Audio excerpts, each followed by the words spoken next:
Hey, everybody. I'm here with Nikki Lynette. How you doing today? I'm wonderful. Thanks for asking. No problem. Now, it, you have a lot to introduce. You are a playwright, a musician, so much to even go through. You are a suicide survivor, and you were just doing a TEDx talk Yeah. Yeah. at Princeton. So, Yeah, it's a busy pandemic. um, now within TEDx talks, they're very interesting. So, how did you feel to do a TEDx talk in the first place? Discussing your story.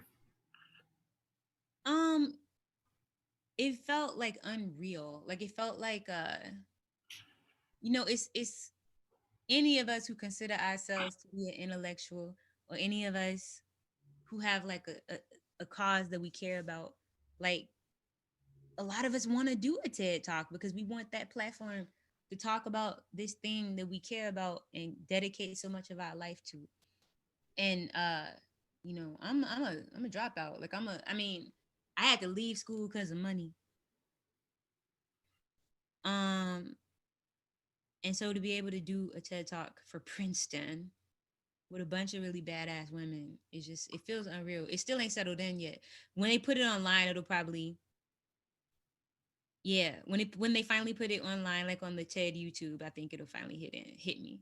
I'm looking forward to it. I actually saw a glimpse of it. I saw pieces of it. I was in class and I was sitting, I was like, should I really blow off class right now? I was like, should I listen to Nikki's TED Talk?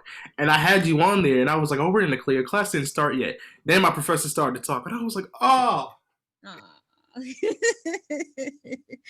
so sorry, but it'll be online soon, so all good. No worries. That No was worries. fun. I heard glimpses of it. I heard the part about your therapist trying to work things out with you, and you were like, "Why in the world would I want to do this?" Like you kind of just like not with it at first. I didn't like therapy. Um, and I still there are times when I don't love therapy, but hell, there are times I don't like going to the gym. You know what I'm saying? There are times when I don't feel like working on my physical fitness. So of course, it's gonna be moments where I don't feel like working on my mental fitness, and that's fine. I'm gonna do it anyway. Now you're from Chicago, correct? Yes, outside. Ooh. Now I've been to Chicago a few times. Well, actually, yeah, one time. But I am a fan of Chicago culture. I'm a fan of juking, mild sauce, Harold, yeah, Harold's, Sharks, and Uncle Remus, and Portillo's. Yo, man, you've done the culinary tour here. Yes, I can't get that chocolate shake out of my head. It's the chocolate and it's so amazing. And the bean. If you like, you can't go to Chicago without like visiting the bean. And a lot of people go. And it's like you kinda go there, you're kinda scared, like, is this thing gonna break down on me? Like, is this thing gonna fall? No, ain't nothing. I don't love that bean. It's so for tourists. Did you go? Did you see it? Yeah, I visited and like I was walking under it. I was like, this is kinda close. I'm like, I feel claustrophobic. This is weird. Okay. Like I was just looking around, like, all right, this is not really interesting. I mean, it's cool. Like I like the fact that it's made of like glass, or not even. I don't even know the material, but you can like look at yourself. And you're like, okay, it's cool. You see tourists jumping up, making it seem like they're jumping on the beam. I'm like, I ain't doing all that. No, no, no, no. Like I'm not doing that. Now. So you have a musical called Get Out Alive, and it's coming in January, next year, of course, January 30th. Yeah, January 30th. And how do I say this? Damn. Your story is incredible. It's something to really like really get through of like, my life ain't really as bad as I make it seem. Like, what I mean? Like maybe I'm just being a drama queen. Like, oh, she ain't text me back. Let me just, you know what I mean? Like, maybe I'm just being a little drama queen. Like you turned your story into a musical play. So I have to ask, could you give those at home that are in their sweatpants and their bonnets and their robes and at home chilling? Can you give us a summary or a synopsis of what this play is about or musical is about? My play is about my mental health journey. It's about me being suicidal, the roots of that trauma, and how I recovered from a suicide attempt. Except like it's about depression, except like it bangs. So it's not like a public service announcement where I'm here. Like I ain't no role model. Like I'm not that bitch. I'm like, it's honest. You know what I'm saying? And it talks about mental health. I was very intentional about doing it in a way that reflects how we think, how we talk, how we consume content, and the way that we understand things. Like that was I was intentional about it. So that is the beauty of it to me because like I think that like yeah, I have a story and I wrote a musical about it. That's because that's my talent. Other people might take their story and become like a teacher and become far more versed in how to educate people based upon the limitations that they might have experienced and had to overcome. Some people might take their story and like it just a dance. You know what I'm saying? Like everybody have their own story. And what I try not to do, like even though I went through thing after thing and it hurt a lot, everybody who ever went through anything, they story, like we don't get to determine whose story is worse. Because like whether somebody died from an 8 month long illness or somebody died from a car crash, both them motherfuckers did. So we don't get to say whose suffering is worse or who, you know what I'm saying? Like what your suffering looks like for you is different from what my suffering looks like for me. And how do we quantify who suffered more? You know what I'm saying? So I don't really, when it comes to mental health specifically, I don't do that because we don't get to determine how other people relate to their trauma. And so my story is about my trauma and how I navigated it and how I got better. And I think that like if I can do this on a stage, like I do it on stages, I perform this. If I can do this on a stage, if I can do this on camera, if I can open up about my mental health in these environments publicly, then surely you and whoever's listening can open up to a loved one in private. If I want to be that possibility model that inspires people to talk about it. I get that a lot actually. My friend and I, we have this thing where we text each other a code, like when we're feeling down and out. Yeah. Like we just have a little code of like, hey, dot dot dot, the secret word, and like we FaceTime each other immediately. And I'm definitely gonna show her your play. We're definitely gonna buy tickets to your play. That is very awesome. That makes me very happy to hear. I'm not gonna lie. For quarantine and COVID, my friends and I, we've been growing closer together, and we've been in a way trying to open up with each other, even though we hate it, or like we're starting to learn more about each other of like why the way we are now, why I'm very distant or why they're distant or why they don't believe in love at first sight sometimes. I'm just like, all right, that's what you think. And then you start to understand like why who they are. And I'm like, oh, okay. Like I can't change that about them. That's their experience. I mean, shit, like COVID kind of gave us this opportunity to do inner work in a way that we probably never really had the time or the stillness to do. You know what I'm saying? Like when the last time you just was still? And when the last time you just was supposed to be still? Like supposed to just be at the crib, supposed to just be, you know what I'm saying? Like doing nothing but focusing on yourself. Like there I in my life I never had that. No, I haven't. So I've been really productive during this time because I don't feel like we have a lot of choice. And if I wasn't productive during this time, it wouldn't be good for my mental health because I have PTSD. I'm not supposed to isolate. I'm supposed to be doing self care consistently. I'm supposed to be like out and about. All of the things that can trigger my PTSD and make it worse are the things that I'm supposed to be doing to keep myself safe for COVID. So I had to shift my perspective around my real wellness real quick. And I'm glad I was able to. That's great. Now, how long did the idea of Get Out Alive, like the one, like how long did it take for it to come to fruition? There we go. I want to say it took like maybe 8 months to a year to finish. So what happened was I, like I mentioned, I'm a suicide survivor, and one of the people who, uh, the person who actually made me go to the psychiatric hospital is my mentor, Ira Antelis. He's a composer, and so one day me and him were having lunch, and this was like, you know, maybe a year after I got out the hospital, year and a half or so. I was doing well. I was doing much better. I still wasn't fully recovered, but I was much better. And he told me that I should write a play about my experience because at the time, like I was doing all these videos for Afropunk And I was like, my stuff was starting to blow up. I was starting to do way more advocacy. So he told me to write about it. And I'm like, I don't write, I'm not writing no damn play.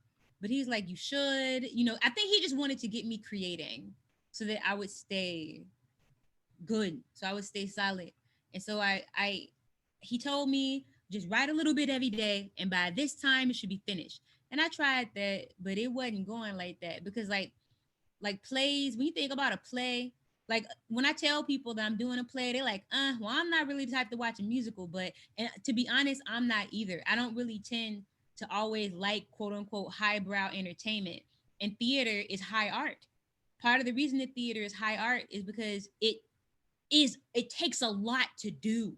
And I didn't even know that at the time. There are so many moving pieces for theater. So it is high art for that reason. But I didn't want to write no corny ass play. Like I didn't want to write nothing corny, and I didn't have the experience to be sure that I could write something not corny. So I started writing it, and then I opened for the first few days of Pussy Riot's first American tour, and I workshopped it on stage while I opened up at a punk concert for these artists. And it went really well. People liked it. And I'm like, okay, this can work. And so I took that concept of what I did on that stage and I turned it into a play. And I had to demo it for this project, American Music Theater Project. And they ended up funding my play. So I was the first Black woman to ever have a play produced by American Music Theater Project. And then I became the first play from American Music Theater Project to go to Steppenwolf and debut as Steppenwolf as part of the Lookout series. And then I was the first play in the Lookout series to ever sell out all 4 dates and have to add a fifth. And that one sold out too. Now, how does that make you feel? Like being the first Black woman to do this. Crazy. Like crazy. Because I didn't, I didn't set out to do that. Like that's not, I didn't set out for it. I didn't plan on it. Um, a friend of mine recently asked me, like, how do you not get a big head? And I was like, I have a mental illness. Like that's like all of it to me feels surreal. I have mental illness. Like I still have it. You know what I'm saying? So like all of it feels like wow. All of it feels like wow for me, you You're, know. you're still trying to sink it all in. Yes. I'm still trying to I'm still trying to connect with it as a thing that I did. Like I did that. It still hasn't really landed. And it's not like because like yeah, I did it, but it's not like mental health stigma has gone away. So it's not like my work is over. It's not like, yeah, I achieved those things. Good night, everybody. Like, you know what I'm saying? Like, there's none of that. It's still like the stigma still exists. We still internalizing our stigma. We still, my ex recently passed away because he was bipolar and self-medicated and he overdosed. Like, I'm still hearing stories every day of people being rejected by their family members. We still ignoring the people in our family who have mental illness. So, like, yeah, I'm achieving these things and that's dope and that's great and good for me, but like my work ain't done. That's a lot to take in. It's Very, very. That's a lot. To take in. I was gonna ask you like who or what inspired you to even come up with this idea to make your story into a play, but I think you answered that. yeah, Ira was a big inspiration and that and all of the people who when I started doing those videos for Afropunk and they would reach out to me and I felt the extent to which people want to be heard, the extent to which people need representation. That inspires me too. And to keep you humble because it reminds you that you ain't the only person going through these things. Going through these things don't make you special. It's not a unique experience. If anything, it points to your oneness and your sameness with your people. And so that, the people inspire me more than anything. Now I have to ask, within creating this idea and making it into something really as huge for you, can you say that this has helped you cope or find better ways within reaching out to the public of hey, mental illness is not a game to be joked around with, or a glimpse of this is what I went through in my life. Hopefully, you can open up to other people and let them know what you're going through, the battle of the storm, if that makes sense. I would say the main thing that doing this project has done has kept me accountable. And in addition to doing this play, for at the beginning of working on this play, I was working on a documentary called Happy Songs About Unhappy Things, and I'm still working on it. But the play took precedence because the play blew the fuck up and got funding and all that. But working on these projects keeps me accountable to my mental wellness because I can't be a hypocrite. There have been so many times when I was faced with a choice of how I was going to handle something that was hard. And I said to myself, no, you got to do the work because you can't be a hypocrite. So that's kind of dope. And then the other thing is like I have PTSD. So flashbacks and rumination and getting triggered is a part of my life. And working on my play and working on the documentary puts those thoughts in perspective. So I find that I have fewer flashbacks and fewer triggers when I'm actively working on the play because I'm already thinking about these things. So I can't get triggered into thinking about it because it's already front of mind. Damn, there's a lot to take in. I know, right? It's heavy. That's why, like, the play itself, like, this is heavy subject matter. When we talk about mental health, that is heavy subject matter. And there, it has to be approached with care. And the play does that. Like, yeah, it's this play, but there's humor, and there's bops, and there's art, and there's like beautiful people, and there's color, and there's passion, and and only somebody from our generation now, only somebody from this generation could have created something like this because it's relevant to now. And the way that we communicate and the way that we do things now is very different from how things were done just 10 years ago. So that's why I'm real proud of it because the minds that are going into this and the intentionality that's going into it is going to make it something special. From what I've been noticing is that for people of color, even my black and brown friends, we even struggle to tell our own families what we go through. And I feel like your play will definitely do that or help families or to help people get the strength of like say like mom, dad, hey, I'm not really doing too well. And was that what you were hoping for too? Yes. Like if I can go, like that's my whole thing. Like, cause sometimes like I still do this, like when I perform and open for artists, I have these conversations. So I'll be at a whole ass concert talking about mental health with, with my ass out and with my girls dancing and like this is what I talk about. This is my thing. You invited me here. I belong in this space. You gonna hear what I gotta say. And my whole thing, like if I could say it on a stage in front of strangers, can't you go talk to your people? Can't you? Can't you find one person that you comfortable opening up to? Damn, this is really deep. Like I'm really starting to realize that like we treat mental health like it's a care package, like an Amazon package sometimes. Like, all right, we can buy enough of it, but like, are you really resourcing it? Like, are you really what are you doing with it? Yeah, it's like so much of what's happening with mental health. Like I recently came to the understanding that so much of the chaos and disruption that we experience with mental health, so much of the instability, it often has a lot to do with how other people treat us and not necessarily with what we are actually feeling. If we could feel what we're feeling and have it be accepted, if we could feel what we're feeling but not face stigma, if we could feel what we're feeling but not feel like we're lazy or not good enough because other people are feeding us and reinforcing these negative narratives that are already happening in our minds, how different would this experience be? It's like when people who want to lose weight go to the gym and people laugh at them, ha ha ha, you fat. Like, first of all, bitch, they in the gym. You know what I'm saying? Like, how you gonna say something negative to somebody in the gym? Like, if we hear about like now it's normal to if somebody is being a dick to somebody in the gym, it's like you don't get to do that. Get the fuck out of here. Like, we'll stand up for those people and we'll defend it. But somehow when people come out about having mental health issues, part of that work It's just identifying the fact that you have these issues. Part of that work is just admitting it and saying it out loud. You're going to shame somebody for doing the work?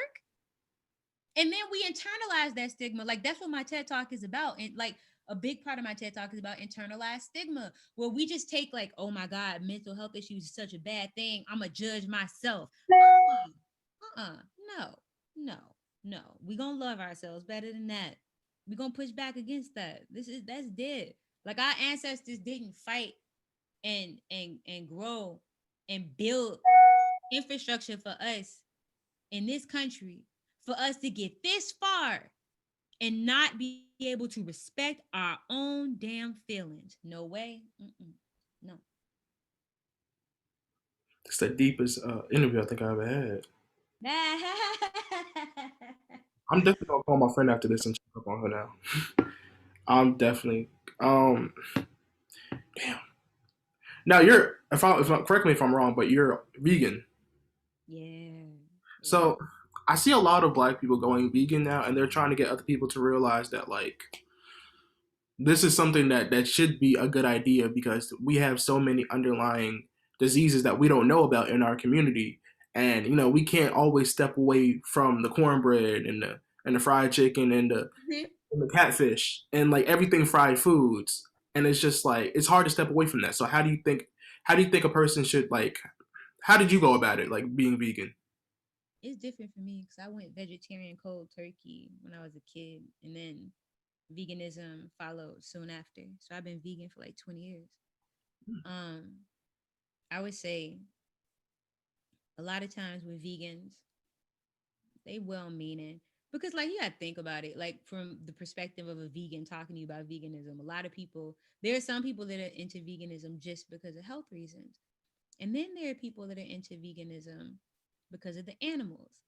You know, like you watch these little videos of cows getting their little head rubbed and they loving it, or like a little pig running around playing with a kid. Like they have lives and they want their lives. They want to live like everybody else. And then we kill them and we eat them. And it's so unfair. Like that animal never got the opportunity to live, to want, to love, to actualize, to exist. And animals, like when you see, like I had an uncle who was a cowboy, and so I spent a lot of time on farms growing up. Like animals be having prerogatives. They be having opinions. They be having things they like and don't like. You know what I'm saying? And so it's kind of weird when you think about the fact that when you eat a pig, you might be eating an animal that has as much or more intelligence than a 3 year old human child. So there, when you talk to vegans, you gotta understand why they be like going mad hard and be annoying and shit. Like a lot of vegans, they mad fucking annoying because they thinking like the animals, the compassion we need to have for them, and they like connect so much with that suffering. But that's only half of the conversation when it comes to black people, because the other half of the conversation for black people is that we too are an endangered species. We too suffer. We too have been subjugated and controlled. And nutritional disparities in our community is a real ass thing.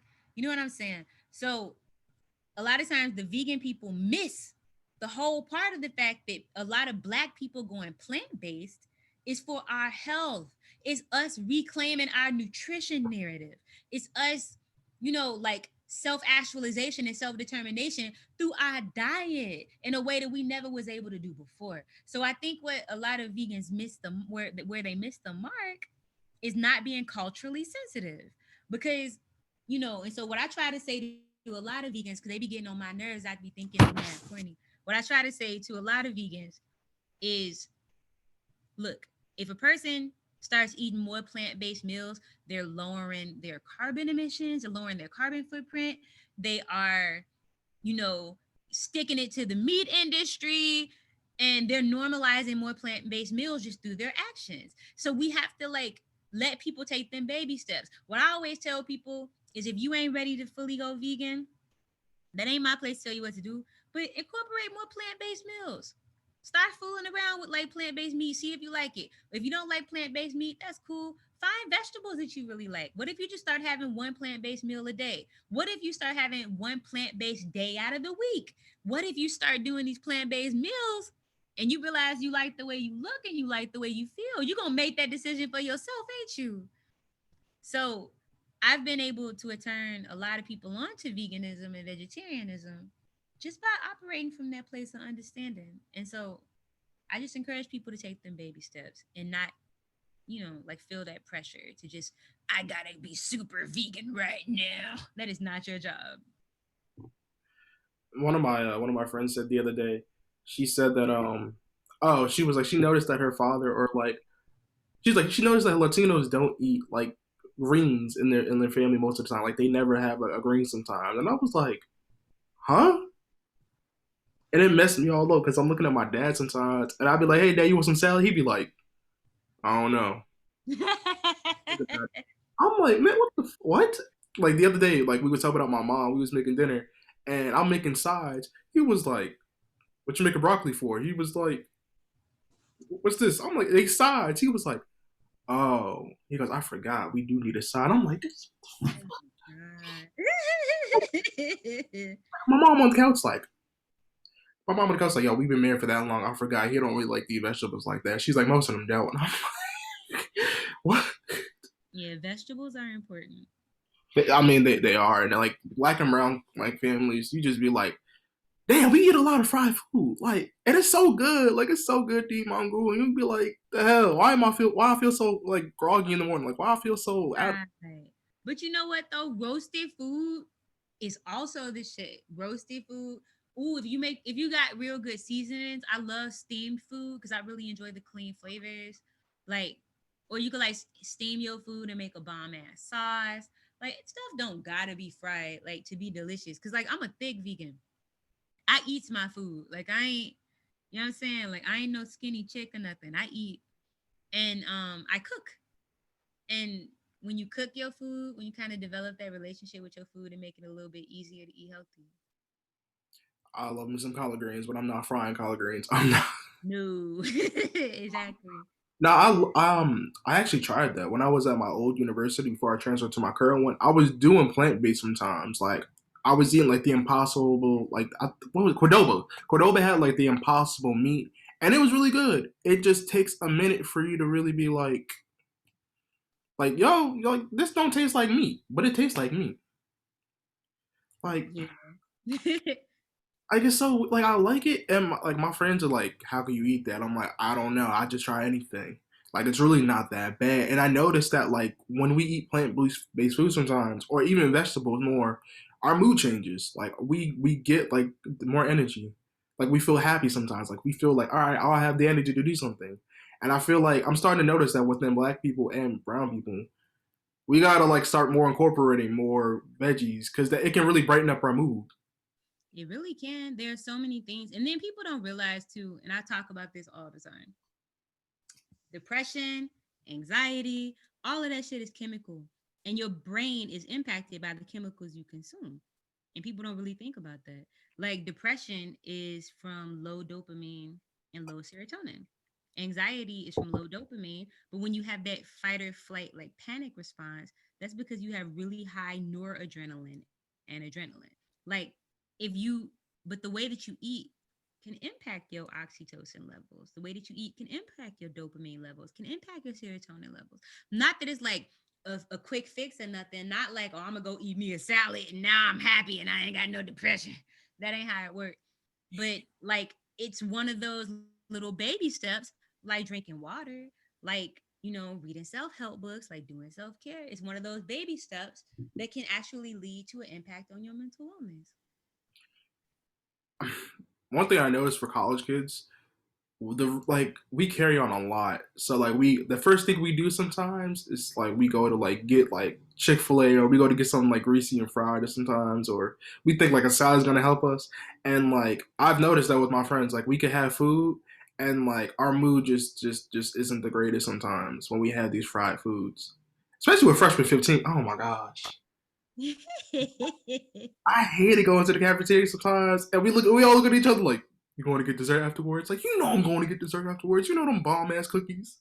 But the thing is, like, you can, like, it's a way to balance that stuff. Cause I mean, like, you can eat that way, but make it so that, like half your plate is veggies, or half your meals, half the things you consume is veggies. I don't believe in self denial. Like, if you like something and you want to eat it. Just do it in moderation. If you want to use, I mean, and plus, not everybody has like mental hygiene needs that need to be addressed through their diet. But I will tell you that eating healthy is a very awesome way to stabilize your mood. And so, if that's something, if you're feeling like you having brain fog, if you're feeling like you don't have as high energy as you want, you feel like you having, like, you get a little bit moody, like, eating healthy is an excellent way to try to, like, make some changes with that. It does help. I'm gonna start using that because my friends. I'll be like, damn, like I'm kind of hungry. I want something fried or something like something fatty. But then in my mind, I'm like, man, if you don't go downstairs, get some grapes and call it a day. You know what I mean? If you're gonna eat something, maybe get some avocado or something. But Avocado is very healthy for you, by the way. you know what? At first, I didn't like the taste of avocados. I thought it was the most blandest thing ever. My mom was like, "Man, move over." She's sitting there stirring it up, put a little salt. She's like, "All you gotta do is just that's it." Yes, mom. That's right. She was like, Okay. she's like, "I don't know what White House you've been to." She's like, "But we put seasoning in this house." I was like, "Okay." I was like, "Okay, ma'am." I Now love it. you was on the this is I don't know if you remember this or not, but you were actually featured on a double XL article. The break presents Nikki Lynette, Oh man, yeah, I remember that. Rosie Guns, That was a long time ago. and you went by Nikki Lynette the Threat. I'm still Lynette the Threat. Oh, My name is Nikki Lynette, and my one of my aliases is Lynette the Threat. now you said that you've been. Well, I read the article. It said that you've been rapping since you were 10 years old. Yeah, it wasn't like a trait that was like a positive thing to be doing in my house. Well, I snuck and did it. I snuck and was a rapper. Uh, now this is gonna sound weird, but did you freestyle or did you write? Both. I'm from Chicago. Oh yeah, yeah, oh yeah. That was a dumb question for me to ask. Like, yeah. Yeah. What did Yeah. you enjoy more though? Huh? What did you enjoy more though? The freestyle or the like actually coming up with your own rhymes like on a notepad or or the Drake times of a Blackberry.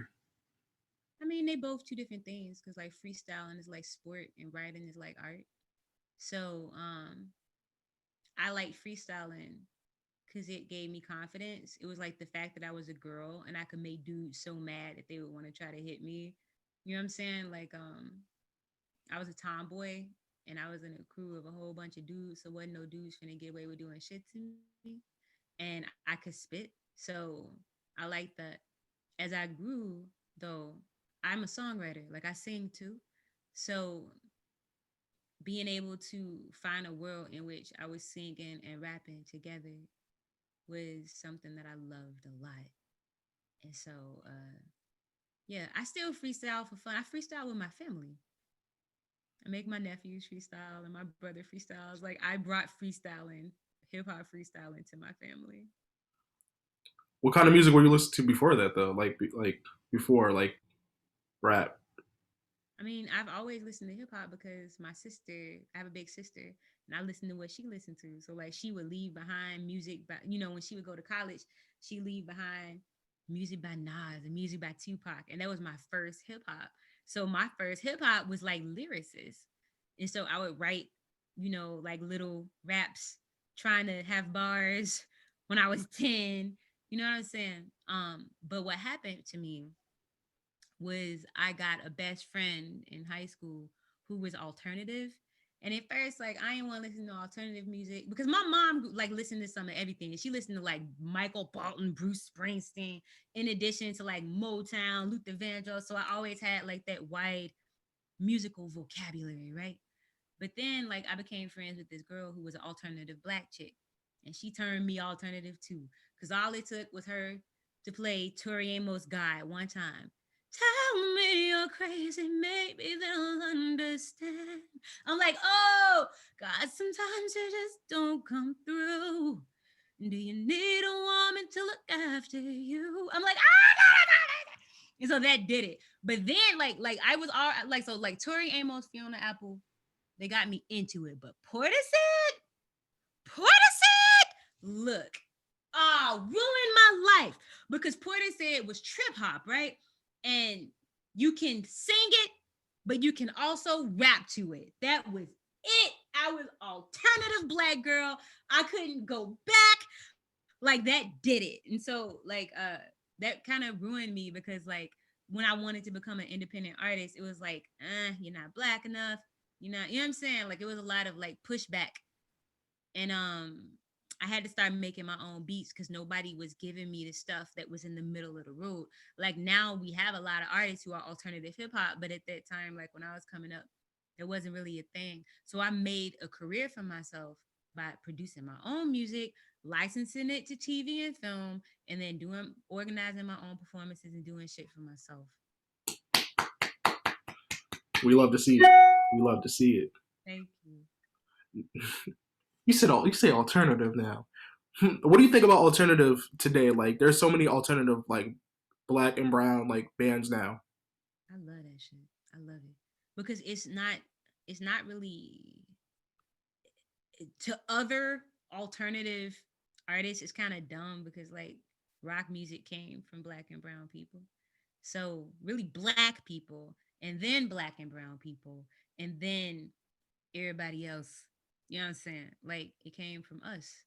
And so like when you think about punk culture and you think about the people who all those initial artists in New York were trying to emulate, a lot of them really loved Little Richard. A lot of them really loved Chuck Berry. And so a lot of them really loved Jimi Hendrix. And they were big influences on the original punk culture that, evolved to be what we know now. So we have a rightful place within alternative music. And the fact that we don't is racist as shit. So I'm glad that more and more alternative artists are starting to pop up who are black and that we can accept them. And we need even more inclusion and more acceptance. I'll be very happy when the day comes when quote unquote urban radio actually plays alternative black music. I have a big thing with urban music that gets on my damn nerves. Like they be putting us in urban for no reason at all. They be like, "Oh yeah, Taylor Parks is urban." I'm like, "No, she's not, dog. She wrote for Ariana. Oh my gosh, she wrote Ariana Grande's new album. Yeah. Victoria Monet. They both wrote. They both wrote a handful of her songs. I'm like, you can't tell me she's R&B. Like she makes pop music. Chloe and Halle have a couple pop songs. The beauty of today, of these times we're in now, is that shit don't even matter no more because artists can go directly to their consumers. Artists can go find a tribe. Do we really care about what award we win or what you know what I'm saying? Like, do we really care? Or like, I'm gonna be honest with you. I don't know too many real creatives that actually care about that. Like, we wanna make good music and have people like our stuff and have people support it and make enough money off of it to live a good life. And like we want to make a bag. Of course we want to make a bag, but we want to make a bag doing what we do. So, and you can still achieve that by going straight to the people. So it's just like what a time to be alive. Like what a time to be an artist because like those limitations and that gatekeeping that kept people excluded from things, they ain't here no more. I mean, it is, but like, don't nobody got to be limited by it. If you got your hustle and you got that fire underneath you, you can make your own way. I'm doing it. I don't like it when people put labels or like they separate somebody's gender and sex when they're in the same category of like music. And then like, oh yeah, best female artist or best female rapper. Like Rhapsody is a rapper. No Name is just a rapper. John Doe is a rapper. They're not just because they identify, or I can't say the word identify, but that's because they are, a woman does not mean we have to say, oh yeah, female rapper. Just say they are a rapper or an artist. Yeah, a lot of that old type thinking, like that old stuff, ain't really relevant no more. You know what I'm saying? Like we don't really have to be limited by that no more. So I don't even really think about it. Like I push back against it when I correct people all the time. Cause like I don't like being called like one thing I don't like, the thing that rubs me the wrong way is when people call me a local artist. Because my music is being played overseas. I'm living off my residuals. Don't ever call me local. I'm international because of that. I'm international because of my work. I'm indie. I'm independent.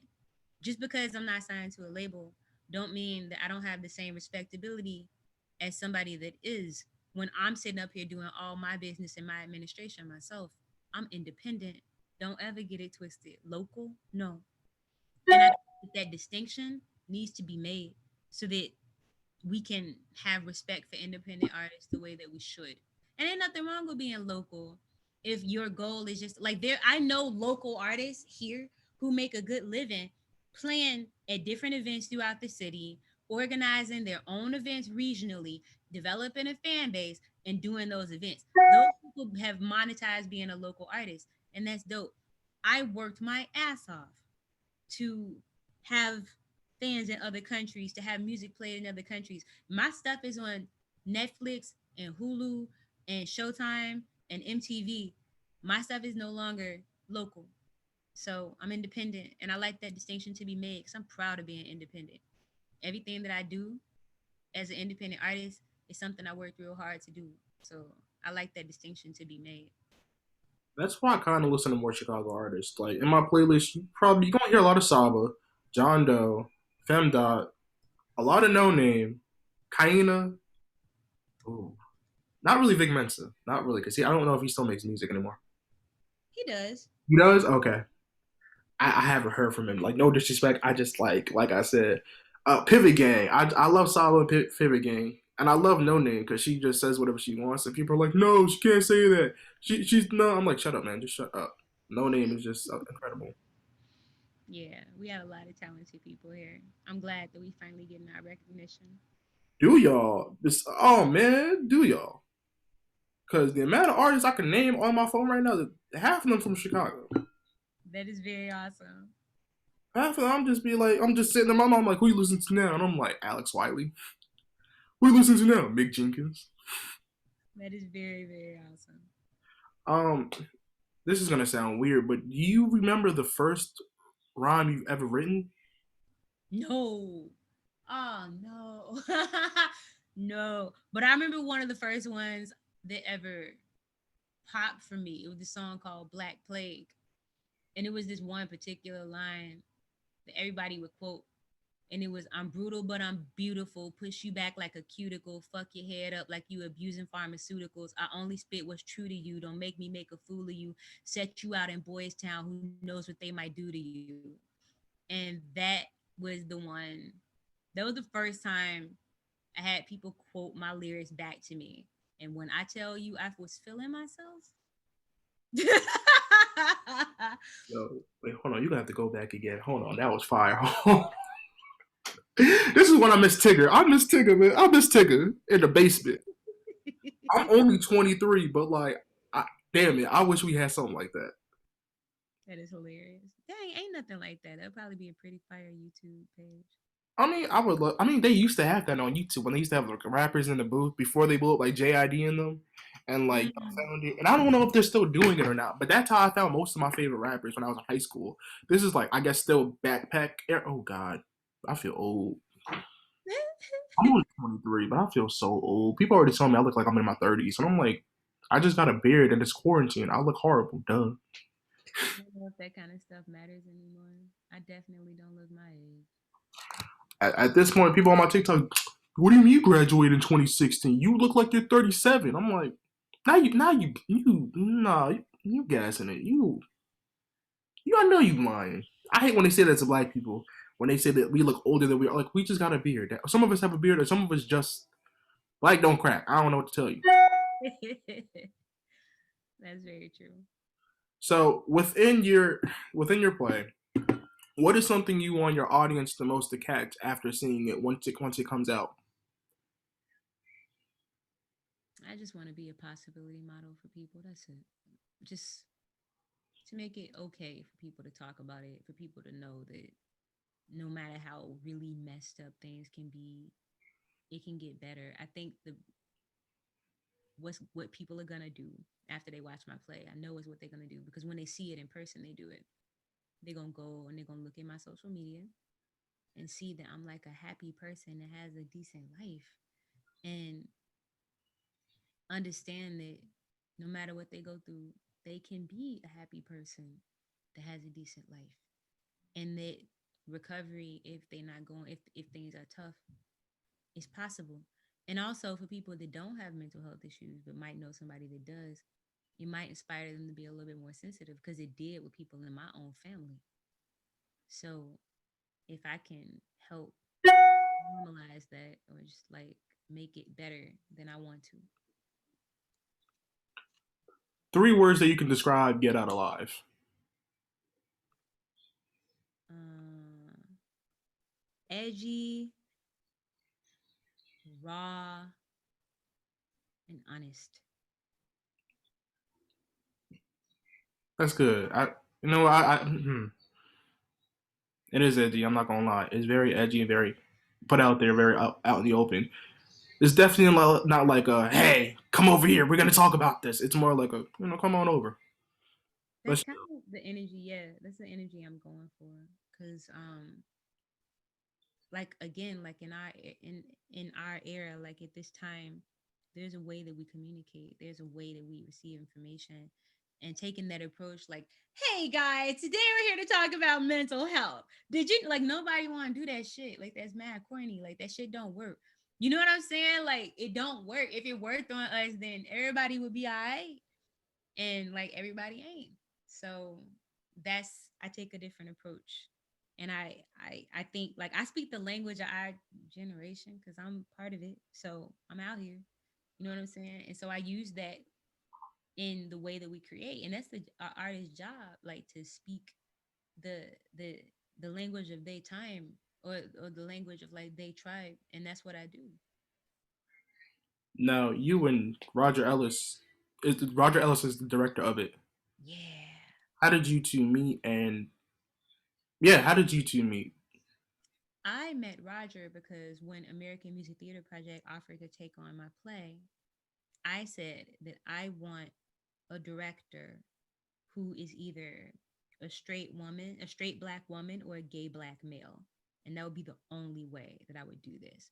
And it just so happened that Roger was coming to be a professor at Northwestern at that time. So Roger was moving to Chicago. And yeah, so I met Roger. I was so intimidated because Roger's resume, like Roger's done things, so many amazing things, and so educated, and was coming from New York, and it was my first work. And when I had to perform it for Roger to like demo it to them to show, before they would decide, I guess, if they would take it on, and they loved it.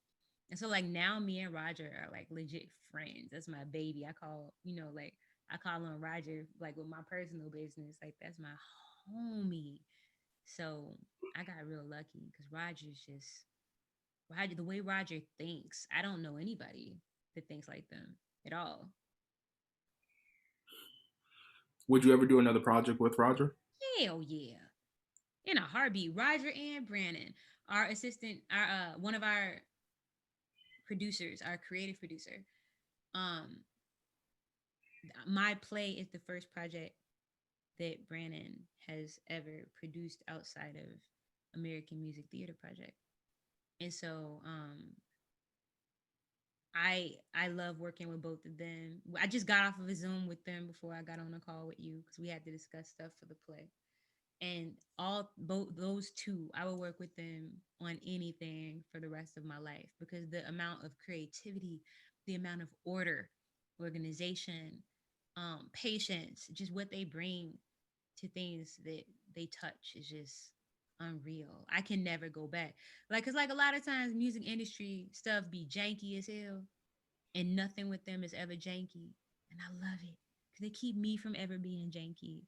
And they definitely raise my standards because like now when I work with other people and they don't meet that standard, I be like, well, you must don't be meant to work then. This is what I'm saying because I can't go back to jank. I can't do it. Damn. I like that, like a close connection with people within the industry of trying to keep you underground on the floor and not like under. Can you like theater like is so many moving pieces that things have to be organized or else everything descends into chaos, and we're bringing that So I learned that type of order and organization while working on the play, and now we're bringing that to this film, and it's even bled over into the way that I do my music and the way that I handle my sessions. When people are not organized, when people lack follow through, I disengage. Like I can't handle that. Like I think as artists, especially like artists of color, we have to demand that our work be treated like high art. We have to demand it. We get that like how you know I ain't Mozart but hip hop. You don't know. You know what I'm saying? Like we decide that for ourselves and we hold ourselves to those standards. We can't be janky with our creativity because what you creating is high art if you decide that it Just number facts, just dropping gems. is. That's Thank how I you. feel about TikTok. Like, there's so many dances that we be doing, so many things that we be doing, and then they be taking like shit from us, and they barely even want to give us the credit. I think what's real interesting is that black culture is popular culture until black people do it. And when black people do it, it's just R&B. Or when black people do it, it's just hip hop. But when non-black people do it, it's popular culture. It's pop. And you know, that's kind of trash. I don't like that. And I reject it. I reject it. Which is why, like, even with my play, I reject the idea that my play is just a black play because you don't get to have Hamilton be a hip hop play and be popular culture, but my play, which has alternative music in it, but is fronted by all black cast, is not as have the same access as and consideration as a Hamilton does. I'm not saying that I created the next Hamilton because like the brother put in his work to be able to get Hamilton to the place it is. I'm just saying that new works that are coming up get to have access in those same spaces because we're utilizing those same tools, and you don't get to take away our right to be in those spaces and compete on those platforms just because our stuff is all black. Oh hell no, I'm gonna call it out. Damn, this entire interview just dropping jewels and just dropping just facts. Yeah, thank you. I think about that kind of stuff a lot because I had to think about like how I want to do press and how I want to do marketing, and I had to think about like, do I want access in traditionally white spaces? And it's like I'm not gonna. I want access in every platform I could get, and when I get there, I ain't code switching. Like for my TED talk, I didn't code switch. I talked right how I'm talking right now. Like because I want people who from where I'm from to know that they could be who they are and be themselves and still have access in those spaces? And do I have the language and the range to be able to code switch and communicate in a way that adheres to the respectability politics that we're all taught? Yes, I have the ability to do that. But fuck that though, because I get to be myself and get access in those spaces. If I wasn't good enough to be in this space, then I wouldn't be here. So you gonna get this Black English vernacular, or you ain't gonna get me, because I'm like, at the end of the day, I am a rapper, I am a performer. I'm not like, no professor nowhere. And not to say that professors have to meet those respectability politics either, but they have to navigate those spaces in the way that they do. I have the privilege of not having a code switch, so I ain't doing that shit.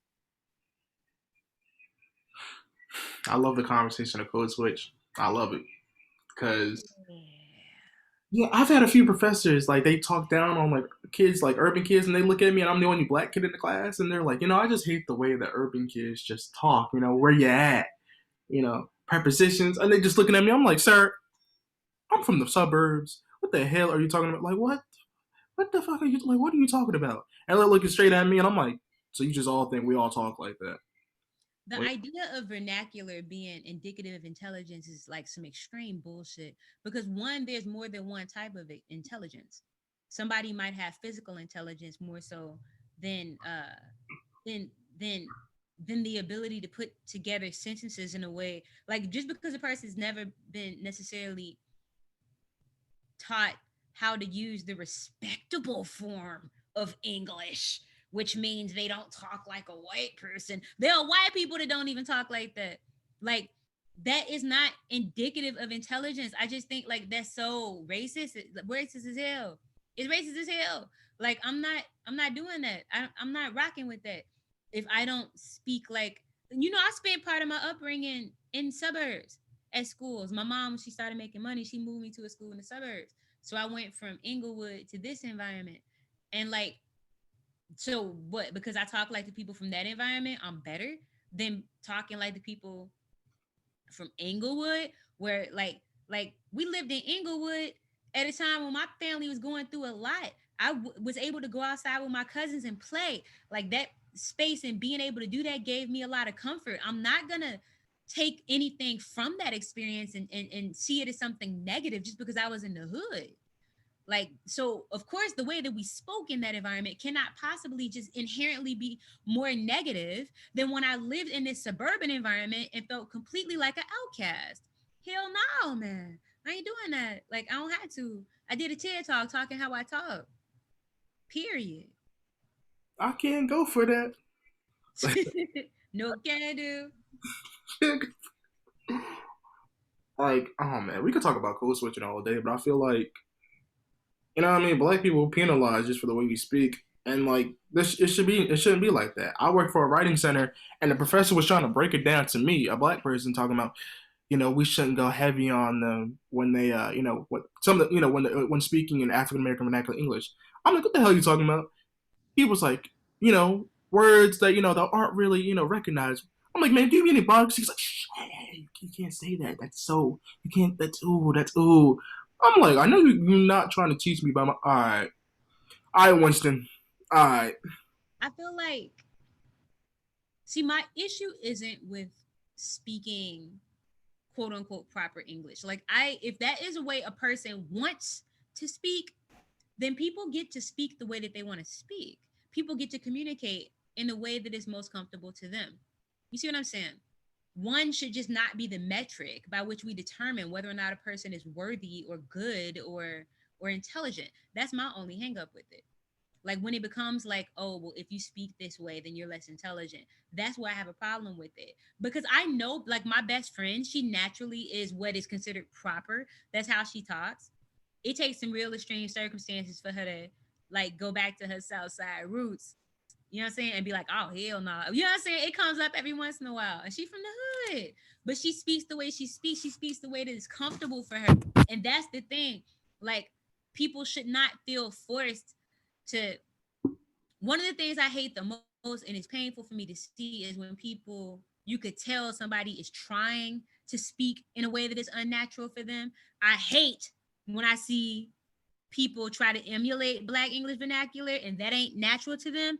And I hate when I see people try to speak quote unquote proper standards, respectable English, but that's not necessarily natural to them either. It's like, why don't people get to be themselves? Why do we have to tap dance when it comes to being ourselves? No, I'm not doing it. I don't think people should have to. Them black scents. Ooh, I'll be seeing all them black scents. They be like, hey, girl, yeah. Bro, no cat, dog. I'm like, oh, you really don't have to say all that. Like, you really don't have to, and it's really forced.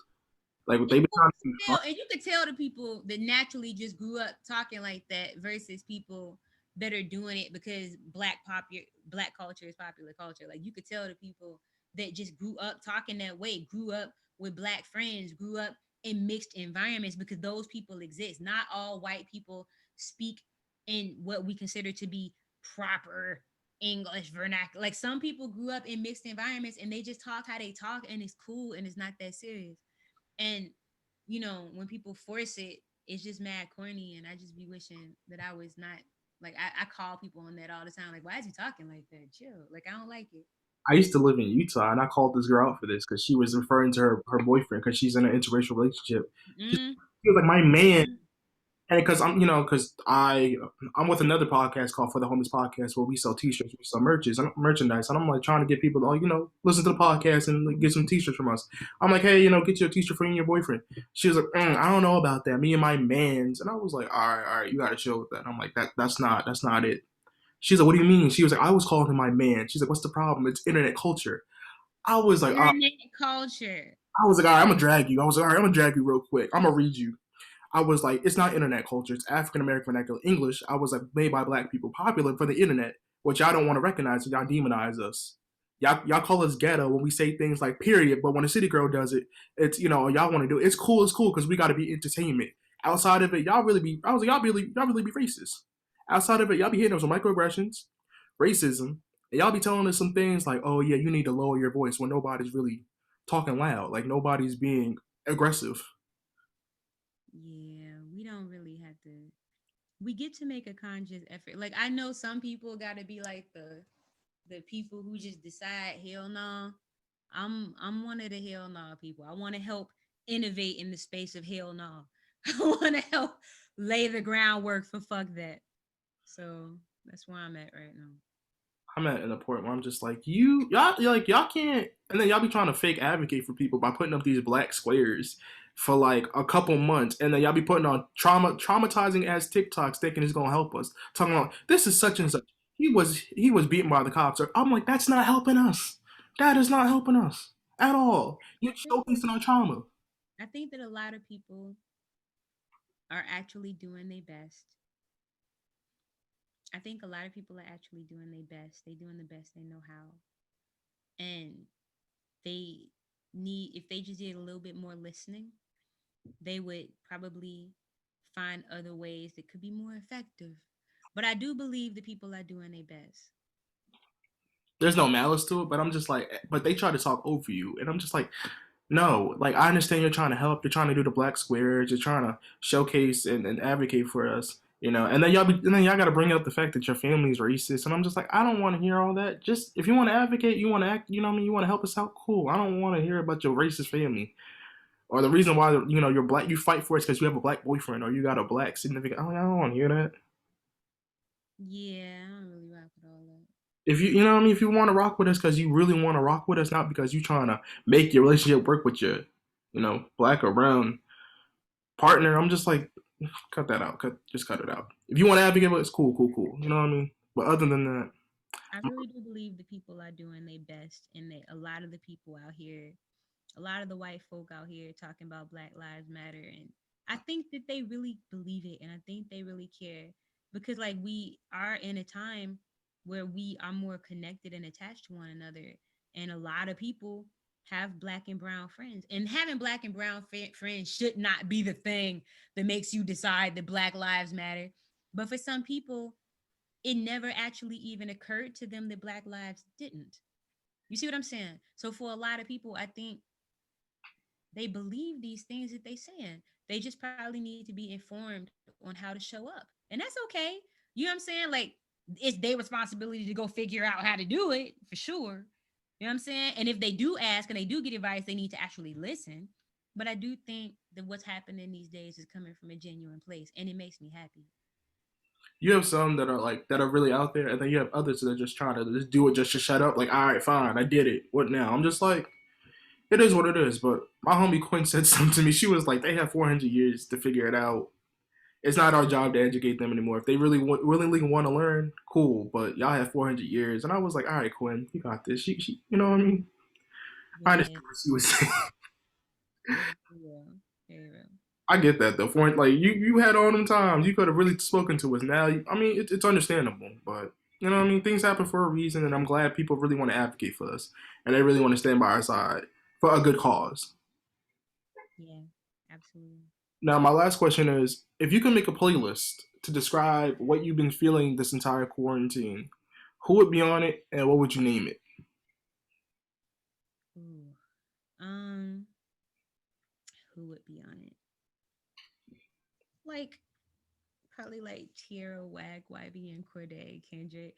Cause I haven't been the quarantine has not been just a negative experience for me. I couldn't let it be that. Like I can't because if it is, then I have depressive episodes and I'm not okay. And if I'm not okay, that is dangerous for me. With me having living with PTSD and managing it without meds. So my energy has just been like getting ahead and achieving and being stronger. Maybe the name of it would be Harder, better, faster, stronger. You a fan of That's Corday? what I call it. Huh? You a fan of Corday? I am. I like Corday. Oh man, I like him. He different, man. A lot of people make fun of him because he got a lisp, and I'm like, that don't need to be like discussed because he got a lisp. I have a list. I didn't even recognize. I'm sorry.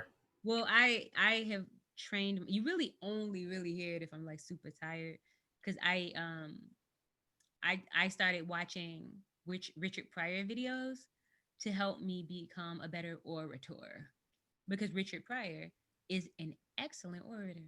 Like, people don't realize that he is just wonderful at speaking. And so he enunciates, he's using black English vernacular but in a way that it's heard. And so I would watch Richard Pryor videos and look at the way he held his teeth and the way he held his mouth, the way he elevated his soft palate. You know what I'm saying? Like, and I taught myself how to um soften my lisp by watching Richard Pryor. I had to go back and watch a Richard Pryor. Yeah. One of my favorite jokes by him is the one when he was like he took acid with this white dude. He was like, "Yeah, man, homie gave you some acid. You know, like what? It ain't feeling. It ain't doing nothing for me." He's sitting there like, "Oh shit." That's like one of my favorite ones. But where can people catch you at for social media? My name is at Nikki Lynette on most social media. But these days, I'm accessible on all of them. I respond whenever somebody hits me up on any platform for the most part. If I see it, I'm gonna respond. So whether it's Facebook, Twitter, Instagram. But these days, I am addicted to Clubhouse. I am addicted. On TikTok, my name is Lynette the Threat, by the way, but I have not really started posting on there yet. So please forgive me. But I'm addicted to Clubhouse. Like, I don't know what I'm gonna do. Like, it's bad. I love Clubhouse so much. Are you on it? No, other people were telling me about it, but I was like, they was like the conversations they be having on there. You'd be like, what the hell y'all be talking? Like the music Yep. conversations. Yep. Like, Yep. they be like, yeah, man, Pharrell is it's not that great, and I'm like, I gotta fight somebody. I gotta fight somebody. Yeah, I wouldn't participate in no foolishness and outright lie like that. But we I'm, be having like real ass conversations. Like last night at 3, 4 in the morning, we had one about mental health, and the night before that, I was on a cast with like the lead singer from Next and Just Blaze and a bunch of other influencers and independent artists.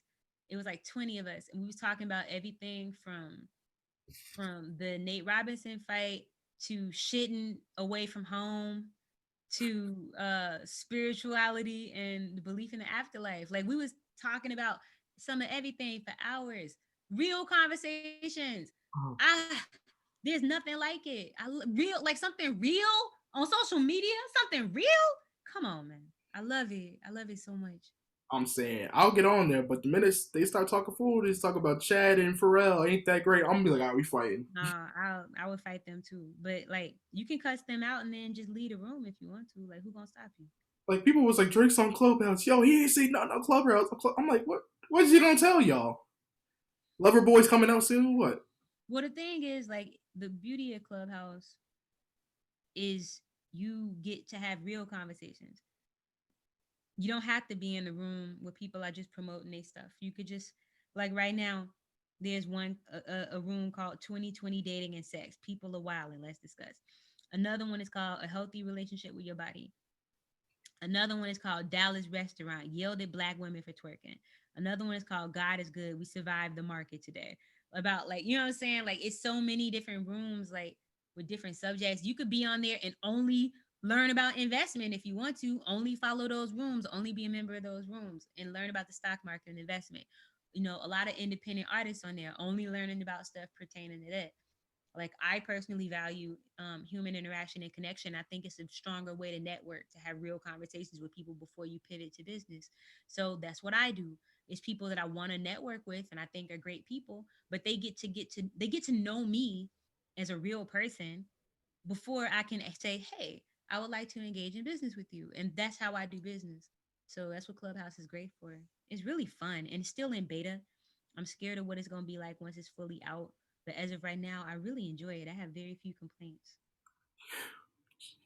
I know the video you're talking about too with the dude. Get the hell out. If you want to twerk, this is not the restaurant for us.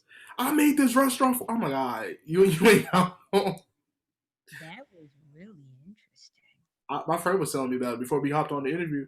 He was like, yeah, man, he kind of was already telling them, like, don't twerk on my furniture. I'm like, in the pandemic, we Yeah, twerking on been furniture? twerking on his furniture. No way. I see both sides of it. Cause like you ain't finna just come up in my shit and stand on stuff and twerk. Like you ain't finna do that. But you're On the not. other hand, on the other hand, some of the stuff he was saying was like steeped in respectability politics, and I didn't like that. So, you know, I see both sides of it. I mean, you ain't gonna yell at me talking about do not like you ain't gonna curse at me and then make it feel like it's my you know what I mean it's my responsibility. Talking about I made this for us. Like, all right, calm down there, Douglas. Yeah, they kind of he went real hard. Mm, I understand it from the perspective of like a person who runs a business because like I am a business and I run me. You know what I'm saying? And I have people that work on my stuff, and sometimes you really do have to like advocate for yourself. But I think it's never what you do; it's always how you do it. And the way he did that was real interesting. We're gonna see how that play out for his business. It ain't going nowhere. I mean, we might just go back to Applebee's, but it ain't going nowhere. You know what I mean? Yeah. People just gonna be like, all right, that's how he feels, and that's how he feels. But I don't think it's going to. I mean, I saw his little dress code. It was like no slides, especially the fuzzy ones, no bodysuits, no this, no that. Really? Yeah, it's on Twitter. It was like all like his what he requests beforehand if you're gonna show. Oh, and guests can refuse to serve you beforehand. You know, Mm. before sitting you down. I'm like, all right, that's reasonable for business. But like, who the hell really? I was like, oh yeah, them slides. That's why them fuzzy slides was popular. I don't know. I didn't know they were still popping like that. I ain't. Yeah, no either. I think about Cameron every time I see them things. I think about he with the little the pink hat and the pink robe. I just think about that. Like, why are we still doing this? Yeah.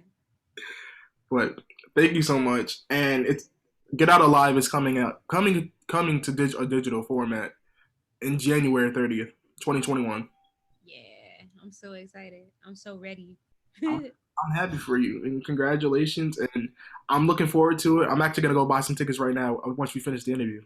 Yay! Thank you so much. I appreciate it. No problem. I promise you won't be disappointed. You'll laugh, you'll cry, you'll yell at the TV. It's gonna be totally worth it. I promise you. Thank you so much. Have a wonderful day. You too. Bye. Bye.